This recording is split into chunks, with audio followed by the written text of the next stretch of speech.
Good morning and welcome to the Homesteading Dream. Today with Adam Barlow, we're going to be building a fodder system for your garage. So stay tuned. At the end of the video, we're going to be talking about the bell siphon system a little bit more and you'll get to see how it all works. So make sure you stay all the way to the end, give a like, comment, and subscribe. Awesome. So this is a cost-effective, super cool way to build a fodder system.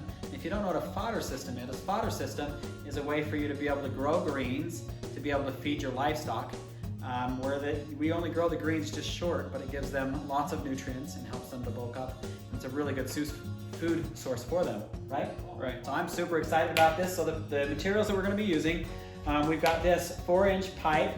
So this is a sewer lateral pipe.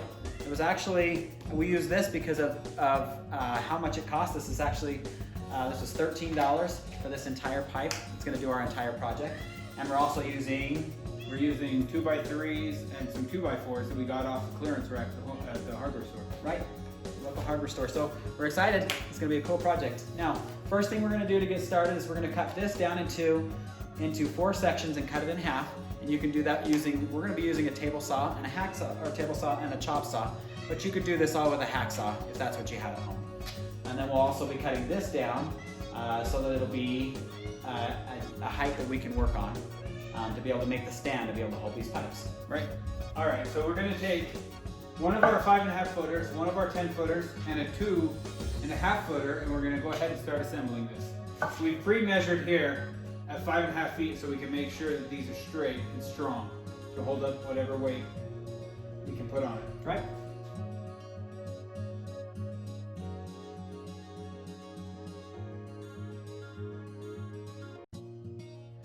All right, so we went ahead and put a 2.5 foot support on the bottom and on the top.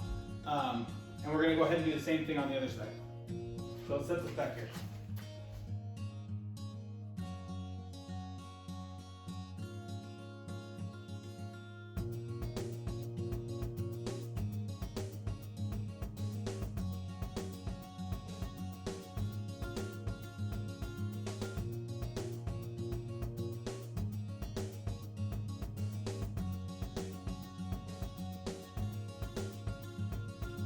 All right, so just so you can see, we put a 2.5 foot stud on the top and a 2.5 foot stud on the bottom, just to make sure that it's strong enough to hold whatever we want to put on. Okay. All right, now we've got both of these. So we're going to go ahead and we're going to put our cross members on now, right? Yep. Okay. Now, if you're building this yourself, you'll notice that we totally overlapped the uprights with our horizontal studs. And the reason we did that is so that these green tubes, the fodder trays, will be longer so that when we put on our cross beams, they'll have something to sit on. Right, so they're going to overhang, right?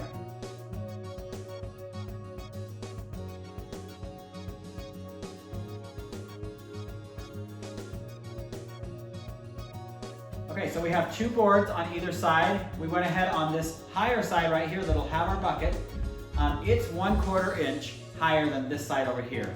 We want to measure 8 inches down, all the way down for all of the remaining of our shelves, so that we will be able to set these. Let me show you kind of what's happening here. These are going to be set on top of here, and they're going to flow down this direction, drop down and flow down that direction, drop down, flow this direction, drop down, flow that direction. So we're going to go ahead and mark this on our way down, and we'll show you how we do that. Important to remember, this side is going to be lower on this side, so we're going to actually have to do 8.5 inches on this side and 8 inches on this side. That's right. As we mark it. Because this one right there is already 1/4 inch high. And the reason we're going with 8 inches is so that if in the future we want to add grow lights, we can. But we don't want it too far that it splashes when the water drains down through. That's right. We want to keep all the water inside of the system. Right.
All right, so real quick, let's go over what we did.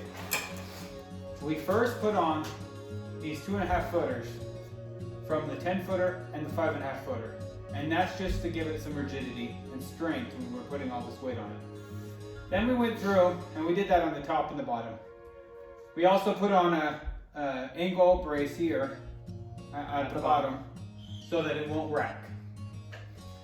Then we went on through and we put on these supports that go across from front to back. Yeah, from front to back on the system. And we made sure that what we did is this is 1/4 inch higher than this side. So when we put this piece up here, it's going to flow from there to here. Then we'll drill holes from here and we'll put it on here. And we made sure that this was 1/4 inch higher than that one. So it went down from there to there. So we'll be able to flow down that direction, down this direction, down that direction, down this direction. Right. All the way down. And so as you can see, these will just go in as so, making sure that there's enough flow that it'll drain the way that we want it to drain. It'll drain towards the cap. The cap's on that side. But not too much angle that will wash out our seat, our fodder. Right. So we've got a 1/4 inch fall right now from top, the upper section down to the lower section. There's 1/4 inch fall, so that this will allow the flow to be able to go 1/4 inch, 1/4 inch, 1/4 inch, all the way down to the bottom. And then down to the bottom, we're actually going to have a bucket that catches as it falls off the system. It catches the bottom and brings it back up to the top up here. Now remember, these are still wet. The silicone's still wet. So what we need to do is let that dry overnight. Tomorrow, we'll come back and we'll finish up the project and show you how it all works. All right, so we are so close. What's happening right now is the water is filling. If you guys remember, if you've seen our video where we did the bell siphon, that's that right there, the top of the fodder system here.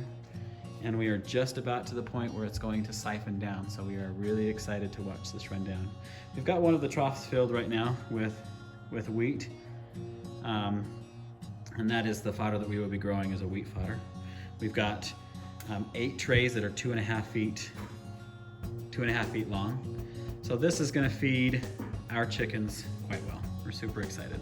So we've got our pipes coming from this lower bucket, running up here, up into that pipe right there and running down into the bucket. As you can see, we're almost full. It'll go inside the bell siphon there, down underneath the bucket. As you can see where it's drilled into this piece here, the splitter, and then start to run down the fodder system.